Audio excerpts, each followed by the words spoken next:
किसी काम में फोकस कैसे करें, किसी काम को पूरे डेडिकेशन और कंसंट्रेशन के साथ में कैसे करें जिसकी वजह से हमें सक्सेस मिलने वाली है। अब एक तरफ तो हम कहते हैं कि हमें सक्सेस अचीव करनी है और दूसरी तरफ जब हम उस काम को करते हैं जिसकी वजह से हमें सक्सेस मिलने वाली है, उस काम में मन भी नहीं कर रहा है, तो ऐसे कैसे पॉसिबल हो सकता है कि हमें सक्सेस मिले? नहीं मिल सकती।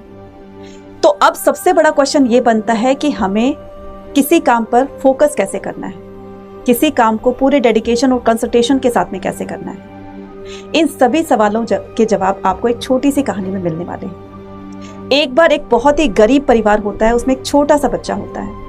वो बच्चा जिसका एक सपना था कि वो पढ़ लिख कर एक बहुत बड़ा आदमी बनेगा और अपने घर की गरीबी को दूर करेगा। उस बच्चे की आर्थिक स्थिति ऐसी नहीं थी कि उसके माँ बाप उसको एक अच्छी एजुकेशन दे सके। अब वो बच्चा जो घर का बड़ा था, उसके ऊपर घर की जिम्मेदारियां भी थी। वो दिन भर किसी दूसरे के खेतों में जाकर काम करता और शाम को जैसे ही वो घर लौटता, जो थोड़ा बहुत उसको टाइम मिलता उसमें पढ़ लेता था। बहुत ज़्यादा टाइम नहीं दे पाता था अपनी पढ़ाई को। धीरे धीरे करते करते समय बीतता चला गया और वो बच्चा क्लास 12th में आ जाता है।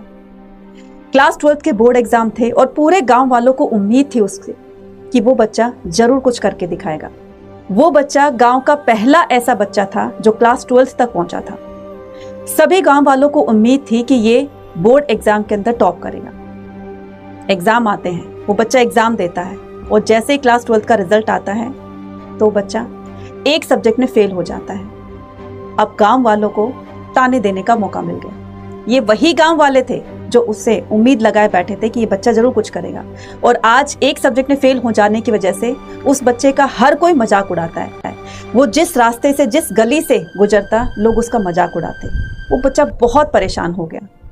वो जाता है पास के गांव में एक गुरुजी से मिलने के लिए और गुरुजी को सारी बातें बताता है कि गांव वाले मेरा बहुत मजाक उड़ाते हैं, मैं बहुत ज्यादा परेशान हो गया हूं, अब मैं क्या करूं। गुरुजी ने कहा, तुम एक काम करना, एक लोटा लेना, उसको पानी से पूरी तरीके से भर देना, लेकिन याद रखना जब भी तुम चलोगे तो इस लोटे को हाथ में पकड़कर चलना और इस लोटे से एक भी पानी की बूंद नीचे नहीं गिरनी चाहिए।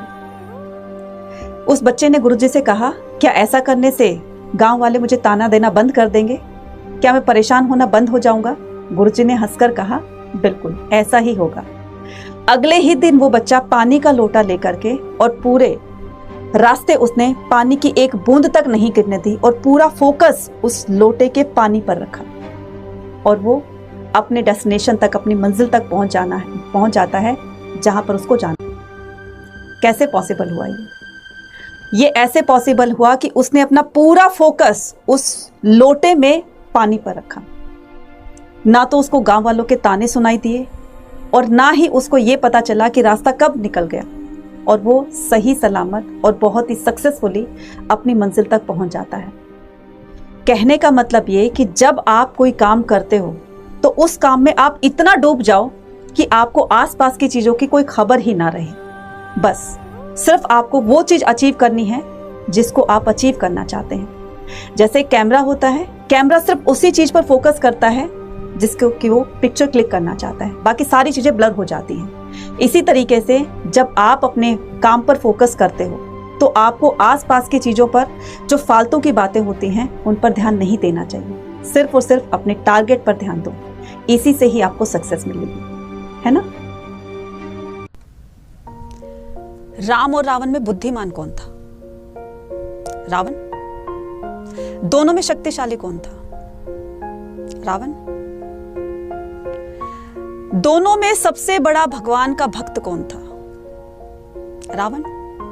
रावण कहता है, मुझसा पंडित मुझसा ओझा, दुनिया में और न कोई दूजा, अपने शीश काट काट कर शिव शंकर को है मैंने पूजा। जाहिर सी बात है कि वो विद्वान ज्यादा था। दोनों में पॉलिटिकल पावर किसके पास ज्यादा थी? रावण के पास। इवन यहां तक उसने समय को बांध रखा था, काल को बांध रखा था। उसकी मृत्यु तो छोड़ो, उसके नगर में कोई ऐसा व्यक्ति बिना उसकी परमिशन के, बिना उसकी इजाजत के अपने साथ ले जाकर नहीं जा सकता था। यमराज भी नहीं ले जा सकता था। दोनों में से धनवान कौन था? रावण एक तरफ सोने की लंका तो दूसरी तरफ घास फूस की झोपड़ी। तो श्री रामचंद्र जी के पास ऐसी कौन सी चीज थी जो इतनी श्रेष्ठताओं के होते हुए रावण के पास, और वो जीत गए? सिर्फ एक चीज थी उनके पास, चरित्र, कैरेक्टर। इसीलिए तुलसीदास जी ने रामचरितमानस लिखी। मतलब अपना चरित्र तुम इतना पवित्र रखो कि कोई आपके चरित्र पर उंगली ना उठाए, और यही चरित्र आपकी सफलता का मूल मंत्र है। रिश्ते कभी कभी ऐसे भी होते हैं कि 4 दिन हमें बहुत अच्छे लगते हैं, ऐसा लगता है कि इस रिश्ते के बिना हमारी जिंदगी में कुछ भी नहीं है। लेकिन 5वें दिन लगता है कि यार अभी रिश्ता टूट जाना चाहिए। सामने वाले ने हो सकता है कुछ बोल दिया हो जिसकी वजह से आपका वो रिश्ता जो है कहीं ना कहीं उसमें अब दरार आ गई है। तब मन करता है कि रिश्ता तोड़ देना चाहिए।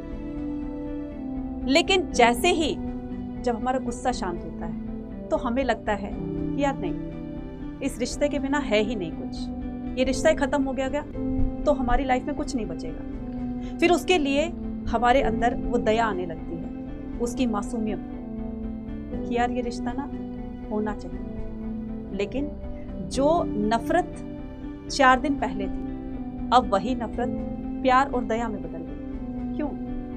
ये दुविधा है जीवन की, जो सबकी लाइफ में होती है, सबके जीवन में होती है, और ये दुविधा सुलझी नहीं आज तक किसी की। तो आप और हमारी क्या सोचेगी?